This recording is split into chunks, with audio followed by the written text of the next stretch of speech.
ever wondered why certain people show up in your life again and again, not just the ones who make you feel warm and inspired, but especially the ones who challenge you, frustrate you, even hurt you?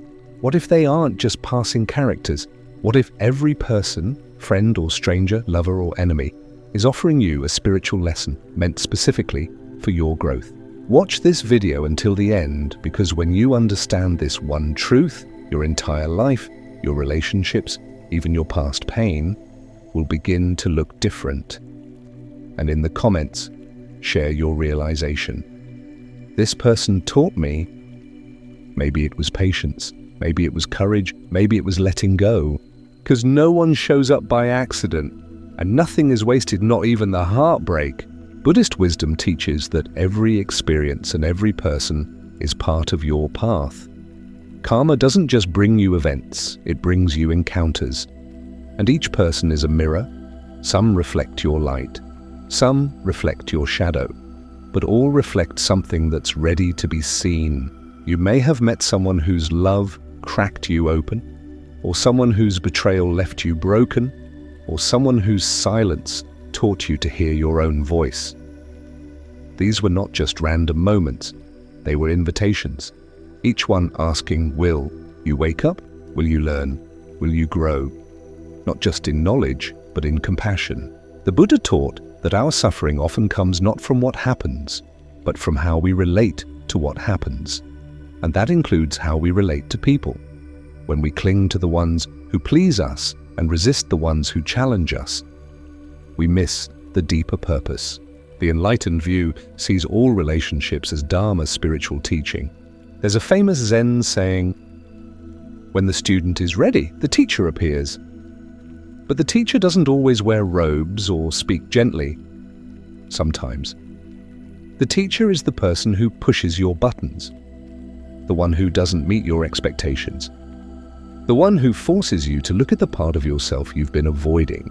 And sometimes the lesson is to forgive. Sometimes it's to protect your peace. Sometimes it's to hold your ground. Other times it's to soften. But the lessons don't always come wrapped in comfort. They often arrive in confusion. So ask yourself, who am I still carrying resentment toward? What if they came into my life not to hurt me, but to teach me how to heal?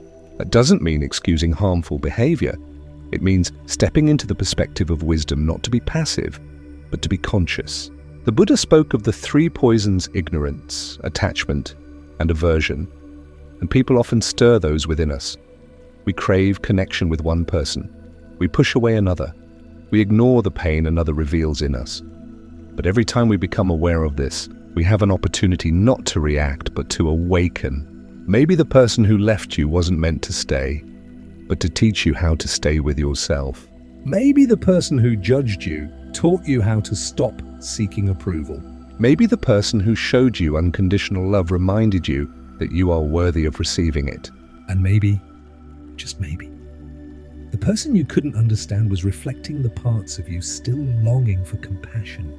In Buddhist practice, mindfulness means paying attention not just on the cushion, but in daily life. And nowhere is that practice more challenging or more rewarding than in relationships. When you meet someone, ask, what are they showing me? What thoughts arise in me because of them? What does my reaction teach me about my own inner world? Because sometimes we think we're angry at a person, when really we're confronting an old wound. Sometimes we think someone else is the problem, when they're really revealing our own fears. And sometimes we meet someone who feels instantly familiar, as if we've known them forever. The Buddha taught of many lifetimes, and while we may not know how the threads of karma weave through time, we know this: the connections that touch us deeply often come with old lessons and deeper meaning. So when someone enters your life, don't ask only what they bring you. Ask what they awaken in you. Ask how you change in their presence. Ask what they teach you about love, about boundaries, about honesty, about presence.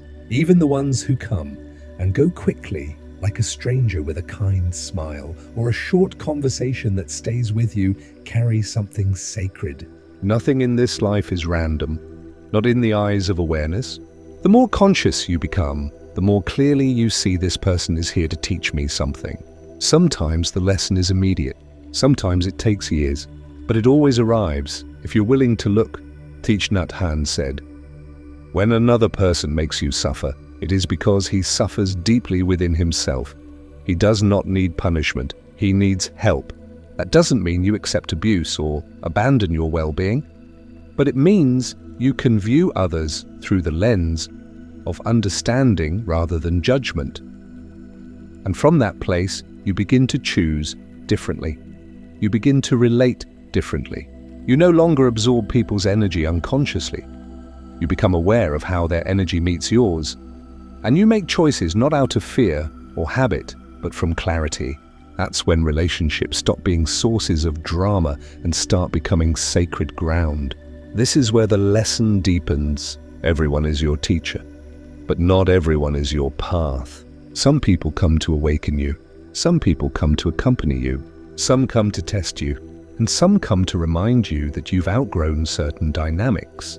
You don't have to cling. You don't have to chase. You don't have to control. You just have to notice and respond with wisdom. Even when a relationship ends, whether in heartbreak or closure, it doesn't mean the lesson was wasted. It means it served its purpose. The pain becomes part of your path, and the path continues. This shift in perception changes everything. It frees you from resentment. It liberates you from guilt. It invites you to meet each person with curiosity. Not why are they like this, but what part of me is being called forth right now? Is it patience? Is it honesty? Is it letting go? Is it speaking truth? You begin to walk through life not as a victim of others' behavior, but as a student of your own reactions. And that is spiritual maturity. That is freedom. And it's not about doing it perfectly. It's about doing it consciously. It's about moving through your relationships with presence, not grasping, not running, but witnessing. Witnessing how the people around you shape you, how you shape them. How even the hardest connections are chiseling you into someone deeper, clearer, more compassionate. Even the people who hurt you the most might have done so because they were trapped in their own unconscious suffering. That doesn't excuse what they did. It doesn't mean you need to reconcile, reconnect, or even speak to them again. But it does mean you can stop carrying the poison of their actions in your own heart. Because the longer you hold resentment, the longer they live inside your mind, the longer you replay the pain, the longer it owns your peace. What would happen if instead of asking, "Why did this person do this to me?" you asked, "What part of me is ready to heal?" That question doesn't make you weak, it makes you free. It shifts your power from being reactive to being reflective. It gives you control not over them, but over your own mind, your own energy, your own inner world. Not every lesson has to be painful. Some people teach us what peace feels like. They show us love that asks for nothing in return. They listen without trying to fix. They see us not for who we should be, but for who we are. And those people are just as important, maybe even more. They are reminders that we are worthy of softness, that connection doesn't have to come with conditions, that there is love in this world that doesn't demand a performance. But we miss these people when we're too focused on the ones who hurt us. We stay stuck in cycles of trauma and forget to notice the teachers who are already here, offering quiet, kind lessons in how to be held, how to be seen, how to trust again.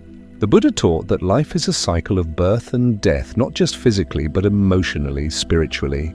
Each encounter births something new, a feeling, a memory, a wound, a realization. And each parting is also a death.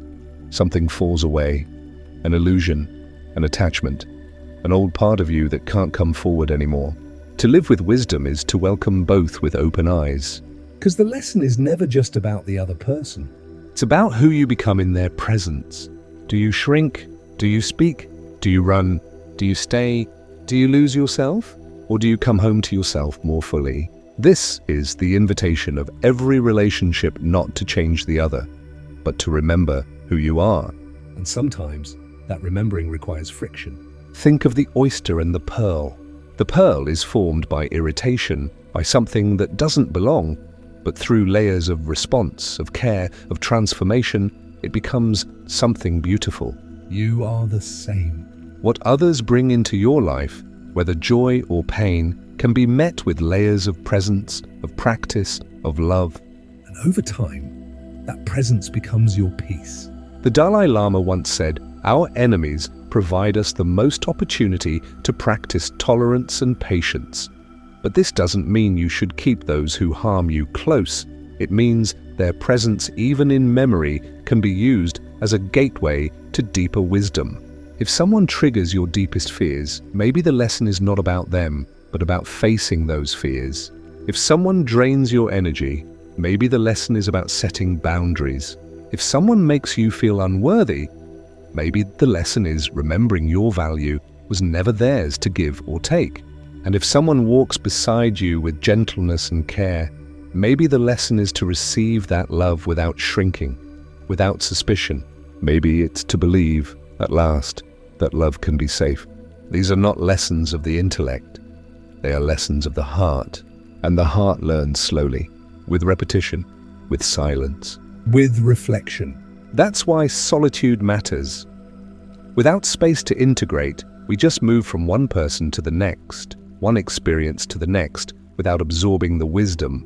In solitude, you ask yourself the real questions. What did I feel in that person's presence? What part of me did they activate? What part of me still hurts, still longs, still hides? And from there, the real growth begins. You stop needing every relationship to last forever. You stop needing others to behave the way you want. You start letting people be who they are and letting yourself choose who you become in response. That's where your power lives. And this is the gift of Buddhist practice, the ability to witness your life not as random chaos, but as intentional unfolding. You become the observer and the participant. You see the divine choreography behind every encounter. You stop saying, "Why is this happening to me?" and start asking, "What is this trying to teach me?" You stop blaming. You start blessing. Even the hard chapters. Especially the hard chapters, because every person you meet is a spiritual lesson. Some show you the beauty of love. Some show you the necessity of truth. Some show you where you still ache. Some show you what it means to rise. And all of them, every single one, helps you come home to yourself. So take a moment now.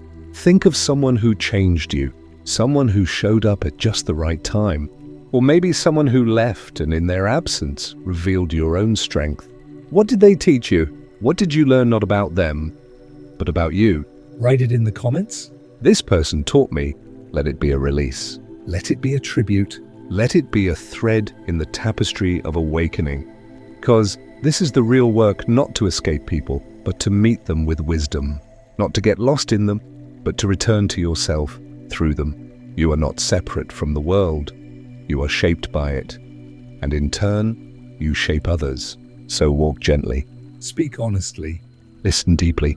And trust that every soul you meet, no matter how brief, no matter how difficult, is playing a part in your unfolding. Not by accident, but by design. You are never alone on this path. You are surrounded by teachers. And if you pay attention, you'll see them everywhere. In every hello, in every goodbye. In every lesson wrapped in love. And everyone wrapped in pain. They're all sacred because they're all leading you back to the same place. Your own awakened heart.